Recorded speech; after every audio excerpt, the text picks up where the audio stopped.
IPL-ന്റെ 18ാം സീസണിൽ വീണ്ടും ഒരു പരാജയം ഏറ്റുവാങ്ങിയിരിക്കുകയാണ് ഋഷഭ് പന്തിന്റെ ലക്നൗ സൂപ്പർ ജയന്റ്സ്. ഏകപക്ഷീയമായ പോരാട്ടത്തിൽ പഞ്ചാബ് കിങ്സിനോട് 37 റൺസിന്റെ തോൽവിയാണ് അവർക്ക് വഴങ്ങേണ്ടി വന്നത്. ഈ തോൽവിയോടെ LSGയുടെ പ്ലേ ഓഫ് സാധ്യതകളും കൂടുതൽ കടുപ്പമായി മാറിയിരിക്കുകയാണ്. 237 റൺസ് എന്ന കൂറ്റൻ വിജയലക്ഷ്യമാണ് LSGക്ക് മുന്നിൽ പഞ്ചാബ് വെച്ചത്. ബാറ്റിംഗിൽ ഋഷഭ് ഒരിക്കൽ കൂടി വൻ ഫ്ലോപ്പായി തീർന്ന മത്സരം കൂടിയാണ് ഇന്നലെ കണ്ടത്. 4ാം നമ്പറിൽ കളിച്ച അദ്ദേഹത്തിന് 17 ബോളിൽ നേടാനായത് വെറും 18 റൺസ് മാത്രമാണ്. എന്നാൽ ടീമിന്റെ തോൽവിയെക്കുറിച്ച് സംസാരിക്കവേ തന്റെ ഫ്ലോപ്പ് ഷോയെ പറ്റി സംസാരിക്കാതെ മറ്റു പലതിനെയും കുറ്റപ്പെടുത്തുകയാണ് ഋഷഭ് ചെയ്തത്. ഈ മത്സരത്തിൽ പഞ്ചാബ് കിങ്സ് നേടിയ ടോട്ടൽ ഒരുപാട് കൂടുതൽ തന്നെയാണെന്ന് തുറന്നു സമ്മതിച്ചിരിക്കുകയാണ് ഋഷഭ് പന്ത്.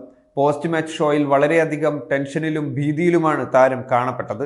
തീർച്ചയായും ഈ മത്സരത്തിൽ പഞ്ചാബ് കിങ്സ് നേടിയത് ഒരുപാട് റൺസ് തന്നെയാണ്.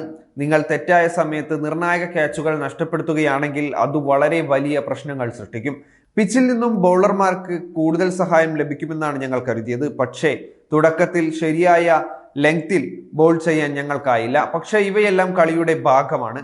പ്ലേ ഓഫിൽ കളിക്കുക എന്ന സ്വപ്നം ഇപ്പോഴും സജീവം തന്നെയാണ്. അടുത്ത 3 മത്സരങ്ങളിലും വിജയിക്കാനായാൽ ഞങ്ങൾക്ക് തീർച്ചയായും കാര്യങ്ങൾ മാറ്റിമറിക്കാനാവും. അതിശയിപ്പിക്കുന്ന കാര്യങ്ങൾ ചെയ്യാനും സാധിക്കുമെന്നും ഋഷഭ് വ്യക്തമാക്കി.